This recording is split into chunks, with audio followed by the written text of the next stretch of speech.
ये कहानी है झारखंड के एक छोटे से गांव सुजानपुर की, जहां हर तरफ हरियाली थी, खुशहाली थी। लेकिन गांव के बीचों बीच एक ऐसी जगह थी जहां सिर्फ मजबूरी में ही जाया जाता था। वो था मुखिया रणवीर का ढाबा। बलवंत, आज का हिसाब क्या है? मुखिया जी, आज तो बहुत अच्छी कमाई हुई। गांव वालों के पास कोई चारा नहीं है। यहाँ आए बिना उनका काम चल नहीं सकता। यही तो खूबी है हमारे बिजनेस की। जब तक गांव में मेरा एकमात्र ढाबा है, तब तक पूरे गांव में मेरी चलती रहेगी। लेकिन इसी गांव में रहते थे दो भाई, रोहन और आदि, जिनके सपने बड़े थे लेकिन हालात छोटे। उनके पिता का देहांत हो चुका था और माँ बीमार रहती थी। दवाई के पैसे जुटाना भी मुश्किल हो रहा था। माँ, आप दवाई ले लो। कल सुबह मैं शहर जाकर कोई काम ढूंढूंगा। बेटा, शहर जाने के लिए भी तो पैसे चाहिए। हमारे पास तो एक फूटी कौड़ी भी नहीं है। भैया, क्यों ना हम अपना ही कोई छोटा काम शुरू करें। शहर जाने से अच्छा है हम अपने गांव में ही कुछ करें। उसी शाम की बात है, जब दोनों भाई गांव के चौराहे की टपरी पर बैठे हुए थे, तभी उनके कानों में कुछ ऐसी बातें पड़ी जिसने उनकी जिंदगी ही बदल दी। आज फिर 120 रुपए देकर आधा पेट खाना पड़ा। मुखिया तो हम गरीबों का खून चूस रहा है। हम मजदूर लोग कब तक यूं ही मजबूरी में खाएंगे? कोई विकल्प ही नहीं है। ये बातें सुनकर रोहन के मन में एक विचार कौन था, एक ऐसा विचार जो न सिर्फ उनकी जिंदगी बल्कि पूरे गांव की जिंदगी बदलने वाला था। आदि, मुझे एक आइडिया आया है। क्यों ना हम शुरू करें अपना फिश करी का ठेला? ठेला? पर भैया, पूंजी कहाँ से लाएंगे? और सबसे बड़ी बात, मुखिया रणवीर, वो हमें कभी नहीं चलने देगा। डरने की जरूरत नहीं है भाई। अगर हमारा इरादा साफ है और मेहनत ईमानदार, तो पूरा गांव हमारे साथ होगा। हम बेचेंगे स्वादिष्ट डेजी फिश करी, बस 40 रुपए में एक प्लेट। और इस तरह शुरू हुई एक नई कहानी, दो भाइयों की मेहनत और हिम्मत की कहानी, जिसने साबित किया कि कोई भी सपना छोटा नहीं होता, बस हौसले बड़े होने चाहिए। और इस तरह दोनों भाइयों ने शुरू किया अपना सफर। रोहन ने अपनी बचत की 2000 रुपए निकाली और आदि ने चाचा से 1000 रुपए उधार लिए। दोनों ने मिलकर एक पुराना ठेला खरीदा और नाम दिया भाइयों की स्वादिष्ट डेजी फिश करी। आदि, कल सुबह 4 बजे मछली बाजार चलेंगे। ताजी मछली लेनी है। हाँ भैया, मैंने माँ का खास मसाला भी तैयार कर लिया है।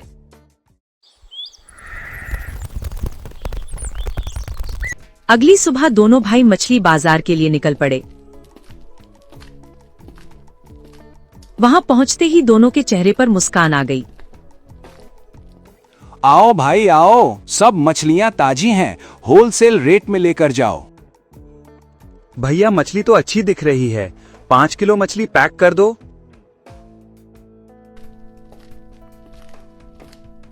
दोनों भाइयों को घर आते आते शाम हो गई। दोनों ने मिलकर सब कुछ रेडी किया। कल हमारी जिंदगी का सबसे बड़ा दिन है।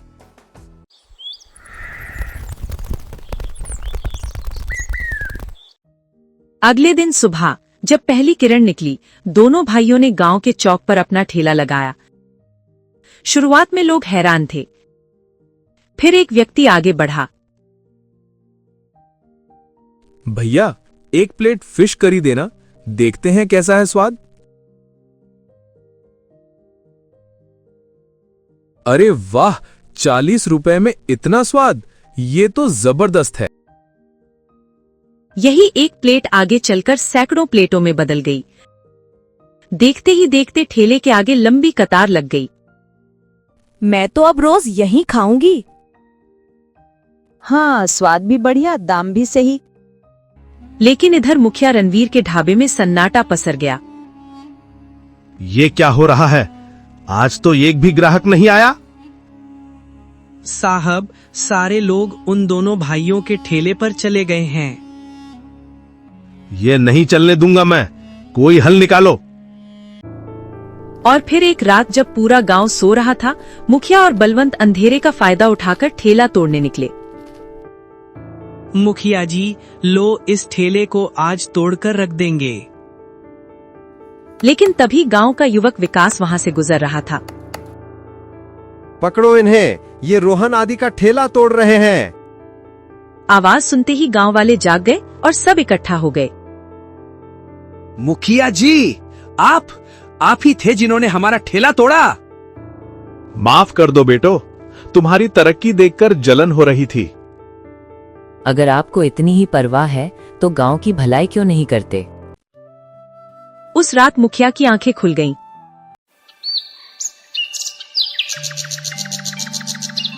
अगले दिन उसने भाइयों को बुलाया।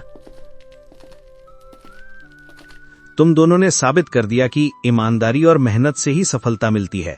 चलो हम मिलकर एक रेस्टोरेंट खोलते हैं। ठीक है, लेकिन हमारी एक शर्त है। हाँ, फिश करी की कीमत 40 रुपए ही रहेगी। मंजूर। आज से हम सब मिलकर गांव की तरक्की के लिए काम करेंगे। और इस तरह शुरू हुआ सुजानपुर फिश हाउस। आज यहाँ हर कोई खाना खा सकता है। रोहन आदि ने गांव के बेरोजगार युवाओं को नौकरी दी। मुखिया अब पैसे से ज्यादा लोगों के प्यार को महत्व देने लगा। ईमानदारी और मेहनत से की गई शुरुआत, चाहे कितनी भी छोटी क्यों न हो, आखिर में बड़ी जीत जरूर दिलाती है। स्वाद भी, दिल भी, दाम भी सही। बदलाव की ये कहानी आपको कैसी लगी? कमेंट में जरूर बताएं।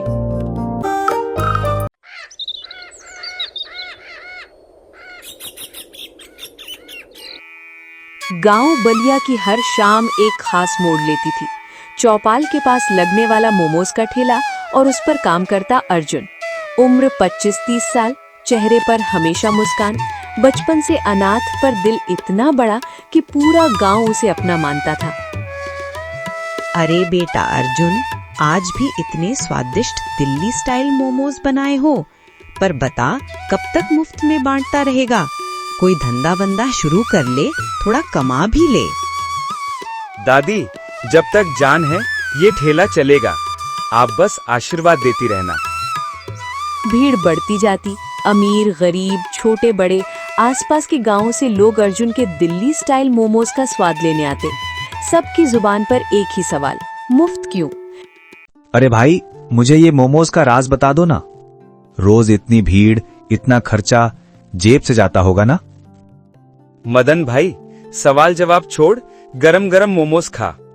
राज जानकर क्या करेगा? फिलहाल तो बर्गर खाने से अच्छा है मेरे हेल्दी मोमोज खा। लेकिन मदन की जिज्ञासा बढ़ गई।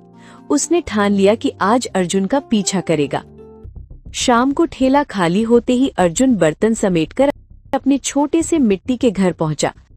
रात को मदन चुपचाप अर्जुन के घर के पास छिप गया। पर अर्जुन उस रात कुछ नहीं बनाता, खाना खाता है और बस सो जाता है। मदन सारी रात टकटकी लगाए बैठा रहता है, फिर परेशान होकर चला जाता है। मुझे पता है मदन क्या कर रहा है, पर उसे सबक वक्त सिखाएगा।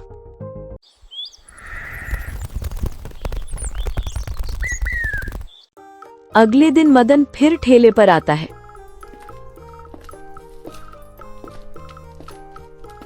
भाई, कल रात तेरे घर तक गया था। अरे वाह, क्या रेसिपी चोरी करनी थी? रेसिपी नहीं, जानना था कि तू हर दिन इतने मोमोज मुफ्त में कैसे खिला देता है।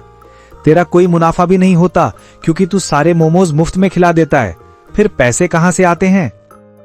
भाई, तेरे जैसे बहुत लोग पूछते हैं, पर सुन, ये राज जानकर क्या करेगा? मुफ्त के मोमोज खा, पेट भर और घर जा।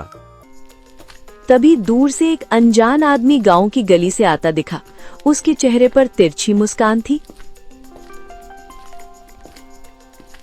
और उसने अर्जुन के ठेले पर आकर कहा, अरे वो भैया, कहाँ है वो अर्जुन नाम का आदमी? सुना है वो पूरे गांव में मुफ्त में दिल्ली के मोमोज खिलाता है।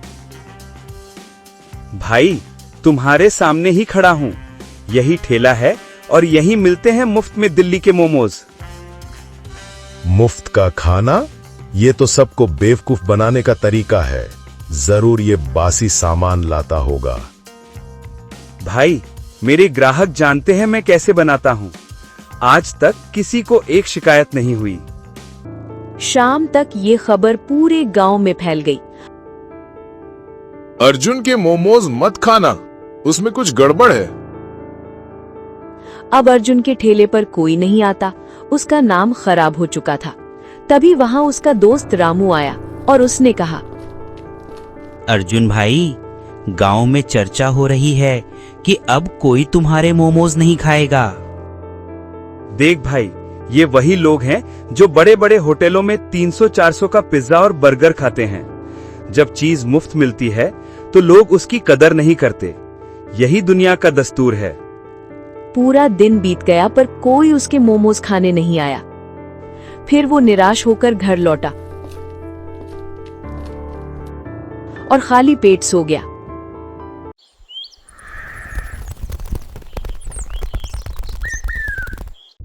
अगली सुबह गांव में हलचल थी। हर कोई चर्चा कर रहा था कि आज शाम अर्जुन चौपाल पर अपना राज बताएगा। शाम को गांव का चौपाल खचाखच भरा हुआ था। बच्चे, बूढ़े, औरतें सब जमा थे। ओए अर्जुन, अपना राज बता, वरना पुलिस को बुला लूंगा। नहीं नहीं, मैं बताता हूं। तो सुनो भाइयों और बहनों, आज मैं अपना राज बताता हूं, लेकिन पहले एक बात कान खोलकर सुन लो। अगर मैंने सच बता दिया तो कल से मैं यहाँ मुफ्त में मोमोज नहीं बांट पाऊंगा। राज बताओ अर्जुन, हम सब जानना चाहते हैं। तो सुनो, ये कहानी आज से 3 साल पहले की है। मैं पहले राजस्थान के एक छोटे से गांव में मोमोज बेचता था। वहां एक महारानी रहती थी। उनका दिल बहुत बड़ा था। वो रोज मुझसे सारे मोमोज खरीदकर गरीबों में बांट। एक दिन वो बहुत बीमार पड़ गईं। उन्होंने मुझे बुलाने के लिए 2 सिपाही भेजे और वो दोनों मुझे महारानी जी के महल में लेकर आए और उनकी हालत देख मुझे रोना आ गया। उन्होंने मेरा हाथ पकड़कर कहा, अर्जुन, मेरे पास समय कम है, ये मेरी सारी दौलत ले लो। वादा करो कि जब तक ये खत्म ना हो तुम भूखों को मुफ्त में खाना खिलाते रहोगे। मेरी आखिरी ख्वाहिश है कि मेरे बाद कोई भूखा ना सोए। उस दिन से मैंने ठान लिया कि इस दौलत का एक एक पैसा दूसरों को खिलाने में लगाऊंगा। यही वजह है कि मैं यहाँ मुफ्त में मोमोज बांटता हूँ। चौपाल पर सन्नाटा छा गया। सबकी आंखों में शर्म और पछतावा था। बेटा, हमें माफ कर दो, हमने तेरे नेक काम पर शक किया।